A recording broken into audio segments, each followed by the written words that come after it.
Hello friends, ഇന്നത്തെ എപ്പിസോഡിൽ ഹോസ്പിറ്റലിൽ വെച്ച് ദയാനന്ദ മാഷ് സച്ചിയോട് അർച്ചനയുടെയും സച്ചിയുടെയും ട്രീറ്റ്മെന്റിനെ കുറിച്ച് സംസാരിച്ചു.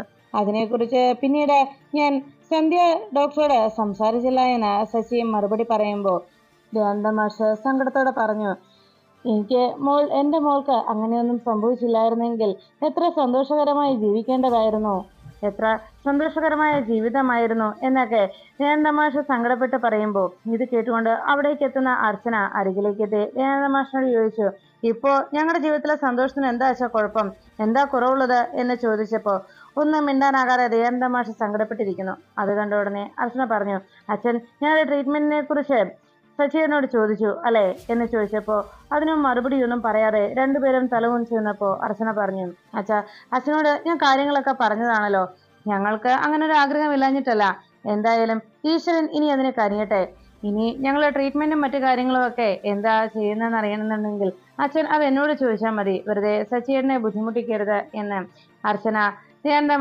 ഓർമ്മപ്പെടുത്തുന്നു. അത് കേട്ടതും ദയാനന്ദ വിഷമത്തോടെ സച്ചിയെ നോക്കി നിൽക്കുമ്പോഴാണ് അവിടേക്ക് സന്ദീപ് എത്തിയത്. അച്ഛനും സച്ചിയേട്ടനൊക്കെ ഇവിടെ നിൽക്കുകയാണോ? ഞാൻ എന്തായാലും ആതിരയുമായി വൃന്ദാവനത്തിൽ വരെ പോവാണ് സച്ചിയേട്ടാ, ഞാൻ അവിടെ ആതിരയെ വൃന്ദാവനത്തിൽ കൊണ്ട് ആക്കിയിട്ട് വരാം എന്ന് സന്ദീപ് സച്ചിയോട് പറയുമ്പോ സച്ചി പറഞ്ഞു, എടാ നീ 1-2 ദിവസം കൂടെ അവിടെ നിൽക്കടാ, അത് ആതിരയ്ക്കും ഒത്തിരി സന്തോഷമാകും എന്ന് പറയുമ്പോ സച്ചിയുടെ ആ വാക്ക് കേട്ട് സന്ദീപ് തല കുലുക്കുന്നു. അങ്ങനെ പുഞ്ചിരിയോടെ സന്ദീപ് അതിന് സമ്മതം മൂളുന്ന പോലെ തലകുലിക്കാതെ നിന്നു. അതിനുശേഷം നെല്ലിശ്ശേരിയില് ധനുഷും സ്നേഹിയുമായിട്ടുള്ള വിവാഹത്തിനെ കുറിച്ച് ഒരാലോചന നടക്കുമെന്നറിഞ്ഞ അവന്തിക അതിനെക്കുറിച്ച് സംസാരിക്കാനായി ധനുഷിന്റെ അരികിലേക്ക് എത്തുന്നു.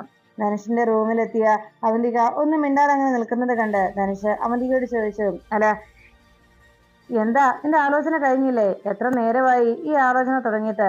എന്താണെങ്കിലും ഒന്ന് പറ, അല്ലെങ്കിൽ ഈ റൂമിൽ നിന്ന് ആരെങ്കിലും കണ്ടുകൊണ്ട് വന്നാൽ അത് അതിലേറെ പ്രശ്നമാകും എന്ന് ധനുഷ് അവന്തികയോട് പറയുമ്പോ അവന്തികയോട് അങ്ങനെ ധനുഷ് സംസാരിക്കുന്നത് കേട്ട് അവന്തിക ചോദിച്ചു, നിനക്ക് സ്നേഹ വിവാഹം കഴിക്കാൻ ഇഷ്ടമാണോ? അത് കേട്ടപ്പോഴേക്കും ധനുഷ് ചോദിച്ചു, കൊള്ളാം, താൻ സ്നേഹിക്കുന്ന ആളോട് ചോദിക്കാൻ പറ്റിയൊരു ചോദ്യം തന്നെ.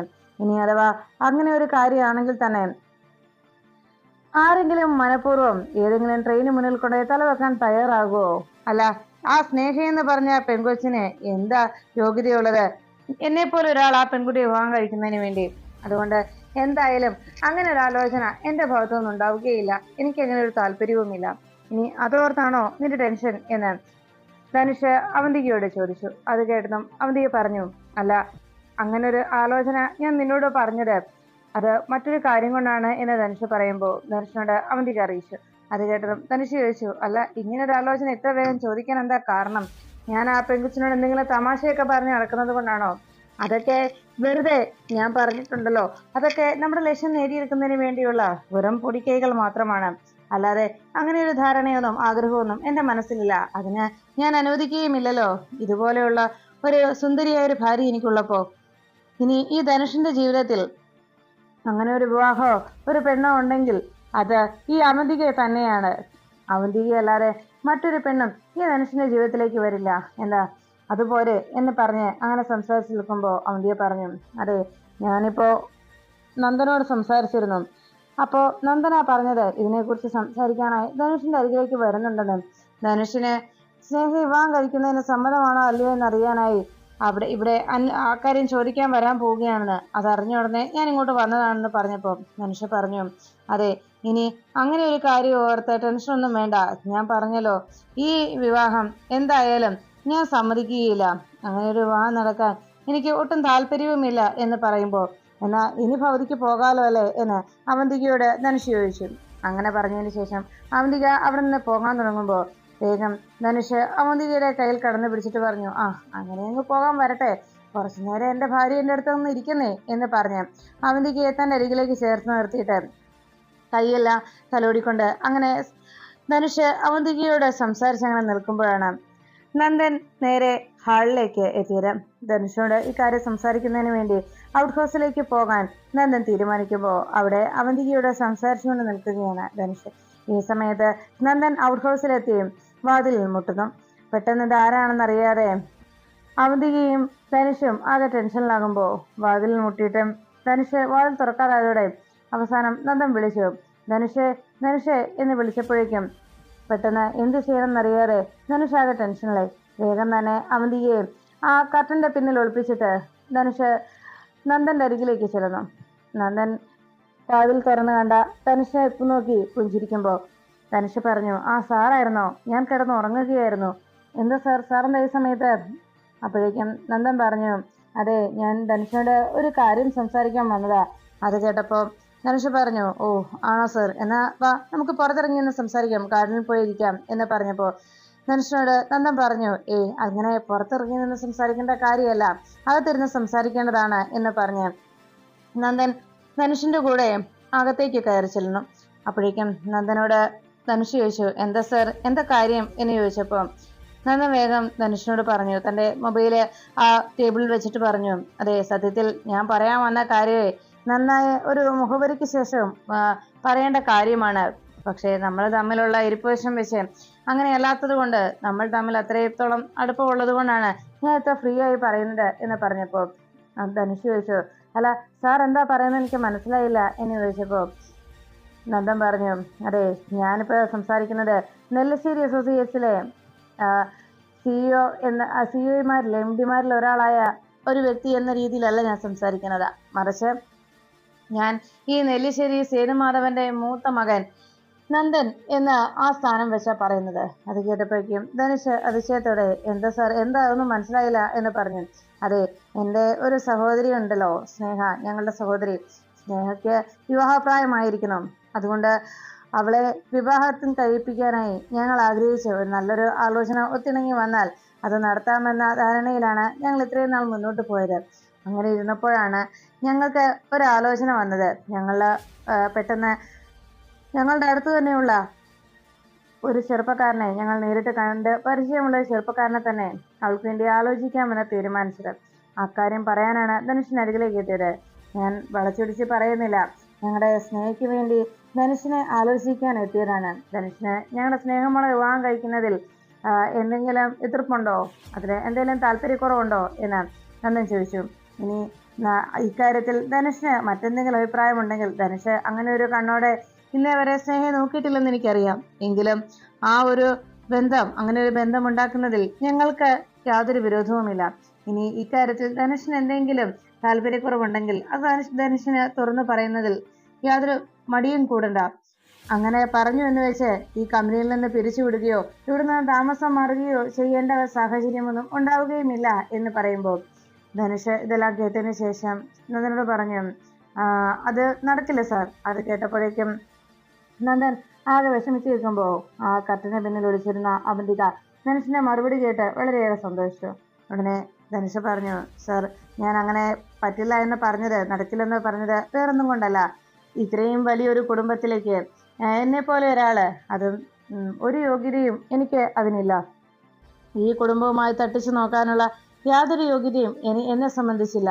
അതുകൊണ്ട് തന്നെ ഇത്രയും വലിയൊരു കുടുംബത്തിലേക്ക് സമ്പത്ത് കൊണ്ടും പ്രൗഢി കൊണ്ടും ഈ കുടുംബവുമായി ചേർന്ന് പോകുന്ന ഒരാളല്ലേ.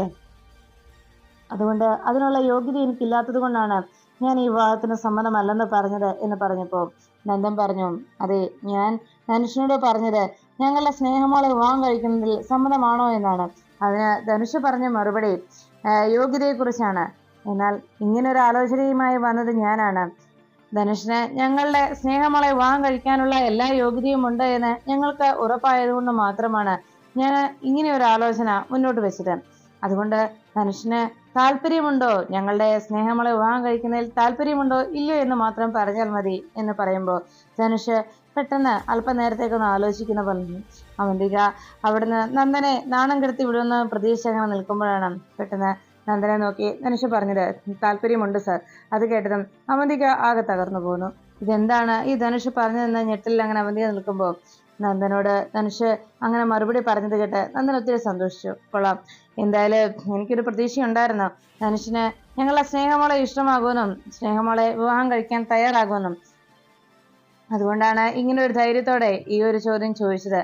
എന്തായാലും ധനുഷ് ഞങ്ങളുടെ മോളെ വിവാഹം കഴിക്കാൻ തയ്യാറാണെന്ന് പറഞ്ഞതിൽ അതുകൊണ്ട് തന്നെ ഞങ്ങൾക്ക് ഒത്തിരി സന്തോഷമായി എന്ന് നന്ദൻ അറിയിക്കുമ്പോൾ ധനുഷ് പറഞ്ഞു, അത് പിന്നെ വിവാഹത്തെ കുറിച്ച് എന്നോട് ഇങ്ങനെ ചോദിച്ചപ്പോൾ സത്യത്തിൽ ഞാനൊരു സ്വപ്നം കാണുകയാണോ എന്ന് പോലും ഞാൻ ചിന്തിച്ചു പോയി.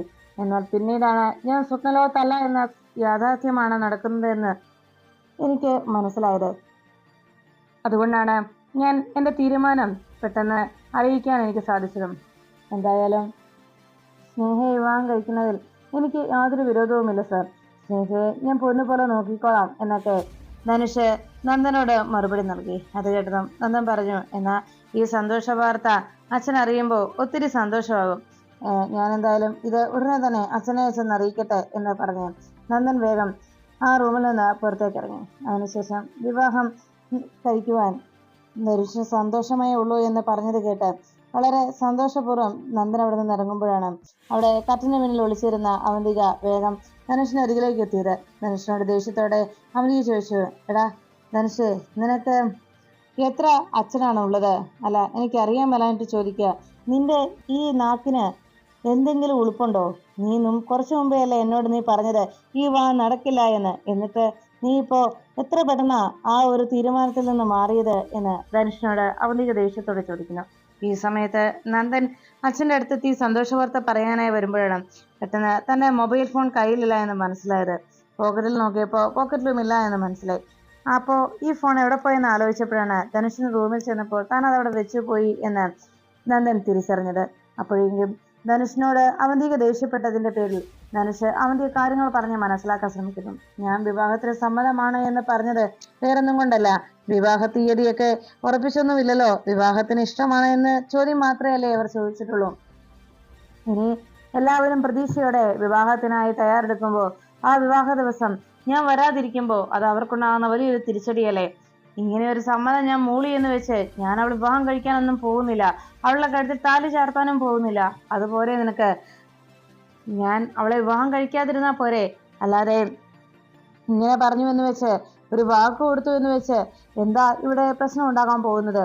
വിവാഹത്തിന് സമ്മതമാണെന്ന് പറഞ്ഞ് വിവാഹ തീയതിയും കുറിച്ച് വിവാഹം നടക്കാനായി ഒരുങ്ങുന്ന ആ ദിവസം ഞാൻ അവളെ വിവാഹം കഴിക്കാതെ ഇവിടെ നിന്ന് ഈ നാട്ടിൽ നിന്ന് തന്നെ രക്ഷപ്പെട്ടു പോയി കഴിഞ്ഞാൽ പിന്നെ അതിനും വലിയൊരു തിരിച്ചടി ഈ കുടുംബത്തിന് കിട്ടാനുണ്ടോ എന്ന് ധനുഷ് അവന്തികയോട് പറഞ്ഞു. അതെല്ലാം കേട്ടതും അവന്തിക ആകെ വിഷമത്തോടെ ധനുഷിനെ നോക്കിയിരുന്നു. ഇനിയെങ്കിലും ഞാൻ പറയുന്നതൊക്കെ ഒന്ന് നീ ഒന്ന് മനസ്സിലാക്ക, ഞാൻ ചിന്തിക്കുന്നത് പോലെയൊക്കെ ഒന്ന് നീ ചിന്തിക്കാൻ തയ്യാറായത് എന്നൊക്കെ സംസാരിച്ചങ്ങനെ നിൽക്കുമ്പോഴാണ് നന്ദൻ തിരിച്ച് ധനുഷിന്റെ റൂമിലേക്ക് പോകാനായി അവിടേക്ക് നടന്നു വരുമ്പോൾ സന്ദീപ് നന്ദനെ കാണാനിടയായി. നന്ദേട്ട എന്ന് വിളിച്ച് അച്ഛൻ നന്ദേട്ടനെ അന്വേഷിച്ചു എന്ന് സന്ദീപ് പറഞ്ഞതും ധനുഷ് പറഞ്ഞു. ഉടനെ നന്ദൻ പറഞ്ഞു, ഞാൻ ധനുഷിന്റെ റൂം വരെ പോവുകയായിരുന്നു, എൻ്റെ മൊബൈൽ ഫോൺ ഞാൻ അവിടെ വെച്ച് മറന്നുപോയി. അത് കേട്ട സന്ദീപ് പറഞ്ഞു, എന്നാ അച്ഛൻ നന്ദേട്ടൻ അച്ഛൻ്റെ അടുത്തേക്ക് പോക്കോ, ഞാൻ ആ മൊബൈൽ ഫോൺ എടുത്തോണ്ട് വരാം എന്ന് പറഞ്ഞ് സന്ദീപ് വേഗം ധനുഷിന്റെ റൂമിലേക്ക് ചെല്ലുന്നു. പെട്ടെന്ന് വാതിൽ തുറന്ന് സന്ദീപ് അകത്തേക്ക് കയറി ചെല്ലുമ്പോൾ അവിടെ അവന്തികയും ധനുഷ് സംസാരിച്ച് നിൽക്കുന്നത് കണ്ടു. ഉടനെ തന്നെ ആഹാ, ഏട്ടത്തി ഇവിടെ ഉണ്ടായിരുന്നോ എന്ന് ചോദിച്ചു. വളരെ സന്തോഷത്തോടെ സന്ദീപ് അവിടെ എവിടെയാണ് മൊബൈൽ ഫോൺ ഇരിക്കുന്നതെന്ന് എല്ലായിടത്തും നോക്കി. അപ്പോഴാണ് അവിടെ ആ ടേബിളിലിരിക്കുന്ന മൊബൈൽ ഫോൺ കണ്ടത്. അതെ, നന്ദേട്ടൻ ഇവിടെ ഫോൺ മറന്നു വെച്ചിട്ടാ പോയത്, അതെടുക്കാനാണ് എന്നെ നന്ദേട്ടൻ പറഞ്ഞു വെച്ചത്. എന്നാ ശരി എന്ന് പറഞ്ഞ് അവിടുന്ന് ആ ഫോണുമായിട്ട് സന്ദീപ് ഇറങ്ങി. ഈ സമയത്ത് അവന്തികയും ധനുഷും ആകെ ടെൻഷനോടെ തൽക്കാലം തലവാരൊഴിക്കാണ് രക്ഷപ്പെട്ടത് എന്ന ആശ്വാസത്തിൽ അവിടെ അങ്ങനെ നിന്നു. അങ്ങനെ രണ്ടുപേരും ആശ്വാസപൂർവ്വം നിൽക്കുമ്പോൾ നന്ദൻ സേതുമാധവന്റെ അരികിലേക്കെത്തി. സേതുമാധവൻ നന്ദനോട്, ഞാൻ പറഞ്ഞ കാര്യം നീ സംസാരിച്ചോ? അതിനെക്കുറിച്ച് ചോദിക്കാനാ വിളിച്ചത് എന്ന് പറഞ്ഞപ്പോൾ നന്ദൻ പറഞ്ഞു, അച്ഛാ, ഞാനിപ്പോൾ സംസാരിച്ചു വന്നതേ ഉള്ളൂ. ഞാൻ ധനുഷിനോട് ചോദിച്ചപ്പോൾ ധനുഷിന് ഇക്കാര്യത്തിൽ യാതൊരു വിരോധവുമില്ല അച്ഛാ, ധനുഷിന് പൂർണ്ണ സമ്മതവുമാണ് എന്നറിയിച്ചപ്പോൾ സേതുമാധവൻ പറഞ്ഞു, എനിക്കറിയാമായിരുന്നു അങ്ങനെ ഒരു മറുപടി ധനുഷിന്റെ ഭാഗത്തുനിന്ന് ഉണ്ടാവുകയുള്ളൂ എന്ന്. എന്തായാലും ഇതുവരെ സംഭവിച്ചതുപോലെ ഒന്നും ആകരുതെന്നൊരു നിർബന്ധം ഉണ്ടായിരുന്നു എനിക്ക്. ഇനി ഇക്കാര്യത്തിൽ സ്നേഹയുടെ അഭിപ്രായം കൂടി ചോദിക്കണം. അവൾക്ക് ഈ വിവാഹത്തിന് ഇഷ്ടമാണോ അല്ലയോ എന്ന്. മുമ്പ് എൻ്റെ രണ്ടു മക്കളുടെയും വിവാഹത്തിൽ സംഭവിച്ചതുപോലെയൊന്നും ഇനി എൻ്റെ സ്നേഹമുള്ള വിവാഹത്തിൽ അങ്ങനെയൊന്നും ഉണ്ടാകാൻ പാടില്ല. ഈ കുടുംബത്തെ ഞാൻ ജീവിച്ചിരിക്കുമ്പോഴുള്ള അവസാനത്തെ വിവാഹമാണ്. അതുകൊണ്ട് തന്നെ ഈ വിവാഹം വളരെ ഗംഭീരമായി തന്നെ ആർഭാടകരമായി തന്നെ നമുക്ക് നടത്തണം. എല്ലാ ഒരുക്കങ്ങളും നേരത്തെ തന്നെ തുടങ്ങുകയും വേണം. എല്ലാത്തിനും നീ തന്നെ മുൻകൈ എടുത്ത് നിൽക്കണം. എല്ലാ കാര്യങ്ങളും നീ തന്നെ മേൽനോട്ടം നടത്തി എല്ലാം നീ നോക്കിക്കണ്ണും ചെയ്യണം. ഗംഭീരമാക്കി ആ ഒരു വിവാഹം നടത്തണം എന്ന് പറഞ്ഞു. എല്ലാം ചെയ്യാച്ച എന്ന് നന്ദൻ പറയുമ്പോൾ സേതുമാധവൻ പറഞ്ഞു, അതിനു മുമ്പ് ധനുഷിന്റെ അച്ഛനമ്മമാരോട് കൂടി ചോദിക്കണം ഈ വിവാഹത്തിന് അവർക്ക് സമ്മതമാണോ എന്ന്. അല്ല, അവരെക്കുറിച്ച് ധനുഷൊന്നും പറഞ്ഞിട്ടില്ലേ എന്ന് ചോദിച്ചപ്പോ നന്ദൻ പറഞ്ഞു, അച്ഛനും അമ്മയും തനിച്ചാണെന്നാണ് പറഞ്ഞതിപ്പോ. പിന്നെ ഒരു ചേച്ചിയുള്ളത് വിവാഹം കഴിഞ്ഞ് മറ്റെവിടെയോ ആണെന്നാണ് എന്നോട് പറഞ്ഞതായിട്ടൊരു ഓർമ്മ. എന്തായാലും ഞാൻ കൂടുതൽ കാര്യങ്ങളൊക്കെ അന്വേഷിച്ചിട്ട് വേണ്ട പോലെ ചെയ്യാച്ച എന്ന് പറഞ്ഞ് നന്ദൻ അവിടെ നിന്ന് മടങ്ങി. അതിനുശേഷം രാത്രിയിൽ നന്ദൻ സേതുമാധവൻ അരികിലേക്ക് എത്തിയിട്ട് പറഞ്ഞു, അച്ഛാ, വിവാഹകാര്യം നമ്മൾ രണ്ടുപേരും മാത്രമല്ലേ അച്ഛാ തീരുമാനിച്ചുള്ളൂ. ഈ വീട്ടിലുള്ള ആരോടും തന്നെ പറഞ്ഞുമില്ല. അതുമല്ല സ്നേഹമോളോടും ഇതിനെക്കുറിച്ച് ചോദിച്ചുമില്ലല്ലോ അച്ഛാ. അക്കാര്യം ഒന്ന് നമുക്കൊന്ന് അന്വേഷിക്കണ്ടേ എന്ന് ചോദിച്ചപ്പോ സേതുമാധവൻ പറഞ്ഞു, അതെ, എന്തായാലും വിവാഹത്തെക്കുറിച്ച് എല്ലാവരോടും ഇക്കാര്യം ഒന്ന് സംസാരിക്കണം.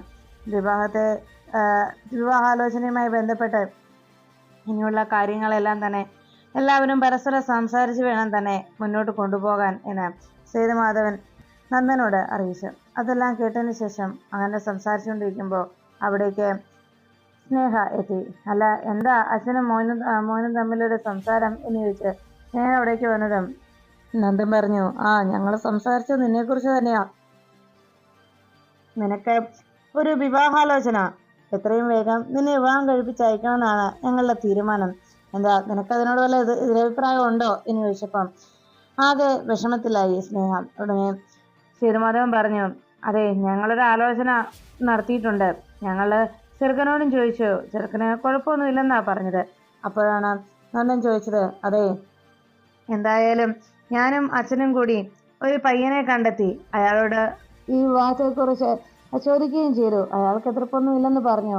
അപ്പോഴാണ് നന്ദൻ വീണ്ടും സ്നേഹയോട് പറഞ്ഞത്, അതെ, ഇനി സ്നേഹമോളെ, നിനക്കിനി മറ്റാരോടെങ്കിലും എന്തെങ്കിലും താല്പര്യം മറ്റോ ഉണ്ടോ? ഉണ്ടെങ്കിൽ ദാ ഇപ്പൊ പറയണം. അച്ഛനും ഞാനും തീരുമാനിച്ച് ഈ വിവാഹം ഇപ്പൊ ക്യാൻസൽഡ്. എന്താ, അങ്ങനെ എന്തെങ്കിലും ഉണ്ടോ എന്ന് ചോദിച്ചപ്പോ ഒന്നും മിണ്ടാനാകാതെ സ്നേഹ അങ്ങനെ തലകുനിച്ച് നിൽക്കുമ്പോൾ സേതുമാധവൻ പറഞ്ഞു, അതെ, മോൾക്ക് അങ്ങനെയൊന്നും ഇല്ലെന്നാ ഞാൻ പറഞ്ഞത്. കാരണം അവൾ അങ്ങനെയൊന്നും ആരോടും വാക്കുകൊടുക്കോ ഒരു വിവാഹം ആലോചന നടത്തുകയൊന്നും ചെയ്തിട്ടില്ലല്ലോ എന്ന് നമുക്ക് നേരത്തെ അറിയാമല്ലോ എന്ന് സേതുമാധവൻ പറയുമ്പോൾ സ്നേഹ ചോദിച്ചു, അല്ല, അച്ഛനും നന്ദേട്ടനെയും ആരാ കണ്ടുപിടിച്ചത്? ആ ചെറുപ്പക്കാരൻ ഏതാ എന്ന് ചോദിച്ചപ്പോൾ സേതുമാധവൻ പറഞ്ഞു, ആളിവിടെയൊക്കെ തന്നെയുള്ള ആളാ. നമുക്കെല്ലാവർക്കും അറിയാവുന്ന ആള് തന്നെയാ. അതെ, വേറെ ആരും അല്ലെന്നേ, നമ്മുടെ ധനുഷില്ലേ, ധനുഷിന്റെ കാര്യ പറഞ്ഞത്.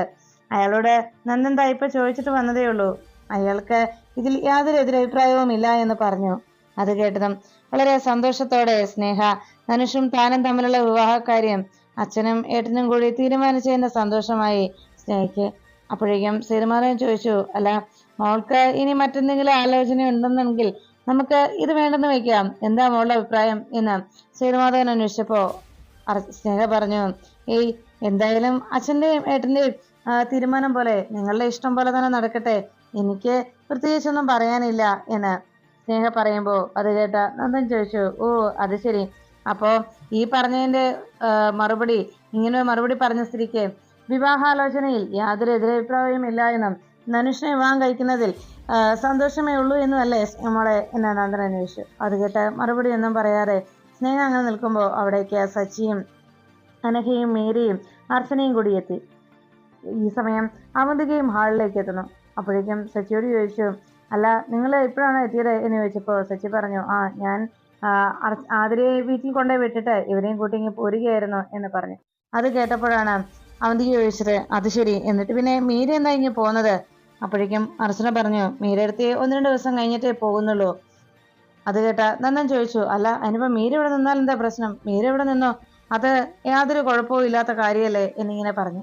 അപ്പോഴേക്കും നന്ദൻ ചോദിച്ചു, അതെ, ഇതിനിടയ്ക്ക് പറയാനൊരു കാര്യം മറന്നുപോയി. നിങ്ങളെല്ലാവരും വന്നിട്ട് പറയാനായിട്ട് ഇവിടെ ഒരു വിശേഷം ഉണ്ടായിട്ടുണ്ട്. ഇതിനിടയ്ക്ക് ഒരു കല്യാണം ഉറപ്പ് ഇവിടെ നടന്നു. അത് കേട്ടതും വിവാഹോ? ആരുടെ എന്ന് അതിശയത്തോടെ സച്ചി ചോദിക്കുമ്പോൾ നന്ദൻ പറഞ്ഞു, അതെ, വേറെ ആരുമല്ല, ദാ ഈ നിൽക്കുന്ന നമ്മുടെ സ്നേഹമോളുടെ വിവാഹക്കാരിയാണ് എന്ന് പറഞ്ഞു.